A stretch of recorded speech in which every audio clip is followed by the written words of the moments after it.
The World Cup is right around the corner now for England, and in today's video we're going to go through and decide what should be the official starting 11 if everybody is to be fit and available for England, whether it's the first group stage game against Croatia or it's the World Cup final against Spain or could even be Cape Verde. If you do go on to enjoy it, then make sure to like, comment and subscribe. I have just corrected the error that was in the name of James Trafford, and hopefully there is no more. Now, for the large part, I do think the majority of the England squad should pick itself, but again, coming into the tournament, you would say that the overall squad should actually pick itself, and there were some bizarre inclusions and exclusions by Thomas Tuchel, and obviously if he brings it home, then it's not going to matter, but if not, we'll look back on the likes of Cole Palmer being left at home, the likes of Jordan Henderson being called up for the World Cup. Now, like I say, I do think the majority of the positions do pick themselves, but it really wouldn't surprise you to see Thomas Tuchel go out and throw a curveball. So we'll get a few of the obvious ones out of the way. Harry Kane is an absolute starter for England. He is our best player. We're going to be heavily reliant on him to be successful and score a lot of goals. So for that reason, Harry Kane is my starting striker. Goalkeeper, again, I think is another pretty straightforward one. James Trafford maybe in the future will be the England number one, but certainly for now, Jordan Pickford, he's never let England down. He is our best goalkeeper, had a decent season as well with Everton, so I think them two are probably your first two names on the team sheet. Next up, we'll go to right back, where I think again, Reece James, one of the best right backs in the entire world, absolutely has to be starting for England if he's available. I know over the years, there's been a lot of conversation. Should it be Trent? Should it be Kyle Walker, who has now retired? Obviously, we've also seen the likes of Tino Livramento get called up. Ezri Konsa can play there as well. But if we're being serious, Reece James is comfortably England's best right back. Into the midfield, it is obviously going to be Declan Rice starting in central midfield. And I do think his partner will be Elliot Anderson. They've both had individually incredible seasons with Nottingham Forest and Arsenal, respectively. I think the energy and engine that Declan Rice has got is going to be incredibly important again for England, especially in that heat, and we know Anderson's got that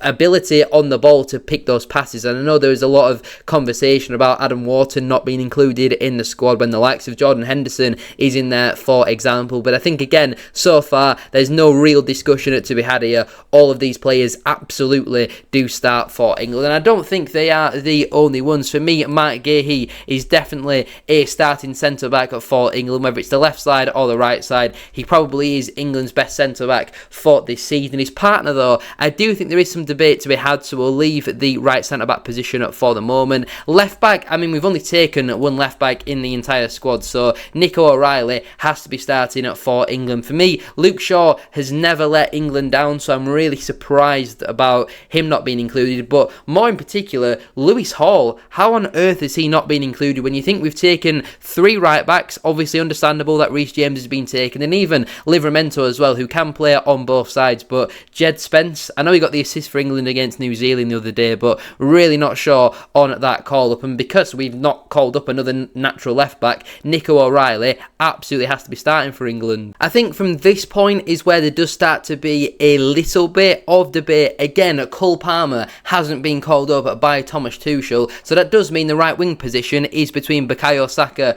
and Noni Madueke. Now, Saka, again, by probably his own admission, he's not had a great season for Arsenal this campaign, but he is 10 times the player that Madueke is, and to be fair to him, on the whole, he's done quite well in an England shirt. Obviously, he did miss that penalty against Italy in the Euro 2020 final, but I think he's come on a lot since then as a player. Scored in that penalty shootout, I'm pretty sure, as well, against Switzerland in the last Euros. And again, I think if Palmer had been called up, then there's certainly a much bigger conversation to be had there. But when we're talking Saka or Madueke, I think Madueke is incredibly lucky to have been called up by Thomas Tuchel. So from that point of view, again, Bukayo Saka absolutely does start. So again, I don't think there's any debate to be had here. I don't think anybody will be disagreeing with my starting 11 so far. Next, we'll go to the attacking midfield position, where for me it seems pretty obvious, pretty straightforward who the attacking midfielder should be, and that in my opinion is Jude Bellingham. I think he's England's second best player in terms of ability. We're going to rely on him a lot for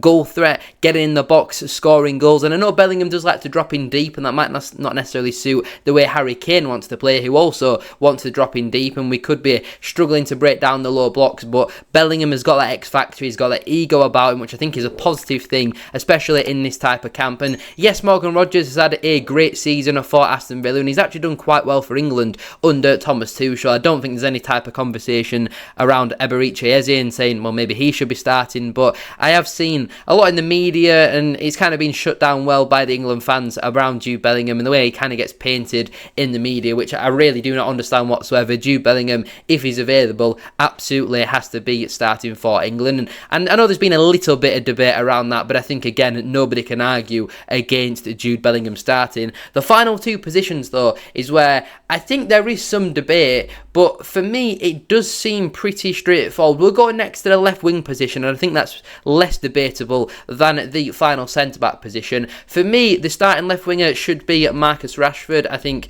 even though he's not, again, had his best season at Barcelona, and obviously Barcelona have decided to sign Anthony Gordon for €70 million rather than Marcus Rashford for 30, I think, which is, again, very interesting. But I think Rashford, he's got those moments in an England shirt. Anthony Gordon, I just don't rate Gordon whatsoever. I think he works hard and he's got a bit of pace about him, but in terms of 1v1 ability, I'd always back Rashford. Ball striking, I'd back Rashford. Finishing, I'd back Rashford. And I just think he is overall a better player than Anthony Gordon. So for me personally, Rashford should be the starting left winger for England, and that leaves us then with the final position of centre-back, and for me it is between two players, and I actually think the general conversation is that Ezri Konsa should be the partner to Mark Guéhi, and again, I'm completely not against that whatsoever, and I can understand why he's played a lot more minutes than John Stones this season, but for me, I really do think John Stones should be the starting centre-back alongside Mark Guéhi this season, and I think whenever he's played for England, he's never let us down, and the same can be said about Harry Maguire, who's obviously not even been called up to the squad. Again, another slightly controversial one by Thomas Tuchel, but I do think this team that you can see here would be capable of bringing it home for England. And then you look at some of the options that we've got on off the bench to come on and change things. You think about the form that Ollie Watkins has ended the season with Aston Villa, obviously. Then you look at the likes of Eze and Rodgers, who've got a little bit about them. Madueke and Gordon, are they really game changers more than Palmer? It comes back to squad selection. I think our starting 11 is arguably the best coming in to the tournament. You look at some of the other nations, and obviously you look at France, that their squad is absolutely incredible, especially their attack. That is absolutely frightening, but I do think defensively the French are there to be got at a little bit. Portugal, very strong defence, incredible midfield. Attack, not so sure about that in honesty. Brazil, not the nation they once were. Netherlands, not for me. Spain, I think, are certainly going to give England a good run for their money, but in terms of starting 11, that is an incredibly strong side. Players that have both done it for club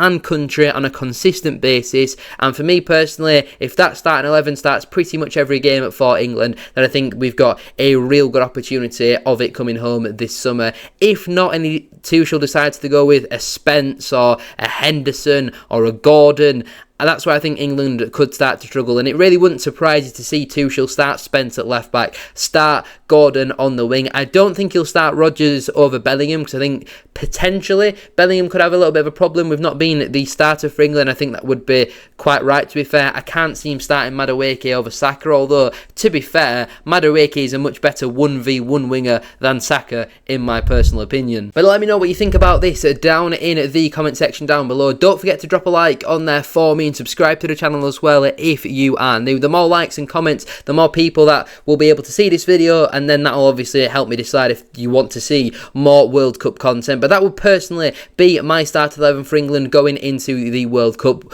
What do you disagree with? What do you agree with? What would you change? Let me know all your thoughts down below. But thank you all for watching. Have a great rest of your day, and I'll see you very soon for another one.